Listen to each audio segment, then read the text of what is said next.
আসসালামু আলাইকুম। আপনার স্যালারি স্টেটমেন্ট অর্থাৎ এক অর্থ বছরে বা যে কোনো সময়ের যে স্যালারি স্টেটমেন্টটি কীভাবে বের করবেন। তো টোটাল অর্থ বছরের বা টোটাল বছরের স্যালারি স্টেটমেন্ট বের করার জন্য আপনাকে চলে যেতে হবে রিপোর্টসে অংশটি।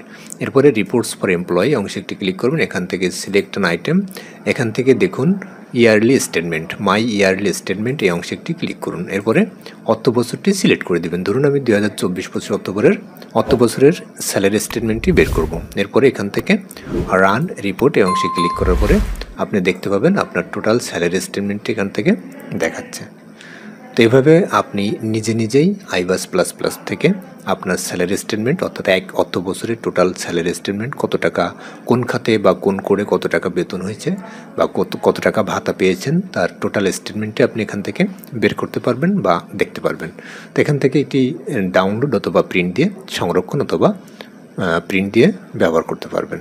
তো সবাই আশা করি বিষয়টি বুঝতে পেরেছেন। সবাই ভালো থাকবেন, সুস্থ থাকবেন, এই প্রত্যাশা এখানে শেষ করছি। আল্লাহ হাফেজ।